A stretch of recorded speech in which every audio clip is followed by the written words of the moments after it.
అవసరం లేని వాళ్ళ గురించి ఆలోచించి ప్రయోజనం లేదు. వాళ్ళు బంధువులైనా స్నేహితులైనా ఎవరైనా సరే మన విలువ తెలియని వాళ్ళతో ఏం మాట్లాడినా వాళ్ళకి ఏం చెప్పినా మన విలువ తెలియదు నేస్తమా.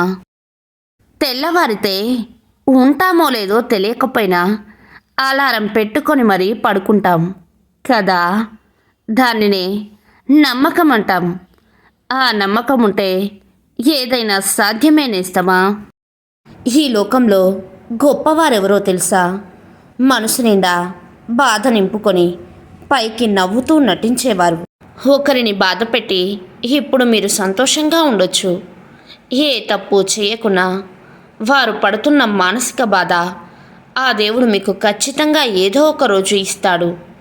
ఆ బాధ నుండి ఖచ్చితంగా మీరు తప్పించుకోలేరు.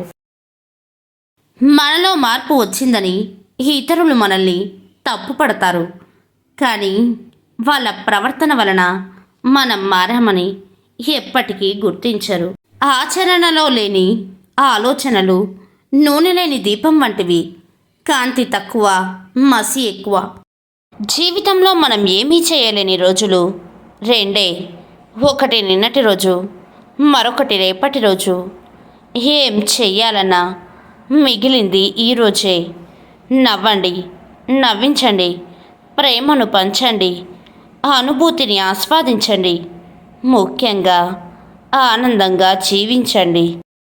చిన్నప్పుడు అనుకున్న పెద్దయ్యాక జీవితం రంగులమయమని, కానీ పెద్దయ్యాక తెలిసింది ఏంటి అంటే మనుషుల రంగులను గుర్తించలేని చిన్నతనమే బెటర్ అని.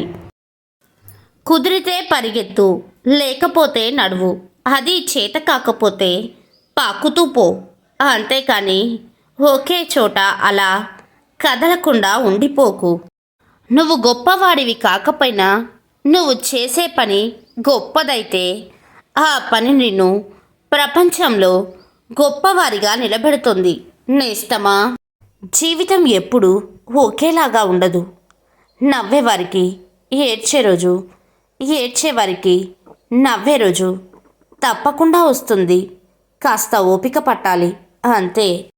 నీ కథ నిన్ను వెతుకుతుంది. నువ్వే దాన్ని రాయాలి. నీ కన్నీళ్లతో కాదు, నీ పనితో, నీ భయంతో కాదు, నీ ధైర్యంతో నేస్తమా.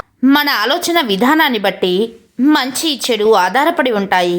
మూడో వ్యక్తి మాటలు ఎప్పుడైతే నమ్ముతామో అప్పుడే మనశ్శాంతిని కోల్పోతాము. విషబీజాలు నాటిన వాళ్ళు బాగానే ఉంటారు, కానీ అది మహావృక్షమై మనల్ని నాశనం చేస్తుంది. ఆకలితో ఉన్నవారికి గుప్పెడు అన్నం, ఆపదలో ఉన్నవారికి కొంచెం సహాయం, బాధలో ఉన్నవారికి కొంచెం ఓదార్పు అందించడమే నిజమైన మానవత్వం. కఠినమైన జీవిత సత్యం ఏమిటంటే అందరి గురించి ఆలోచించే వాళ్ళే ఎక్కువగా బాధపడతారు.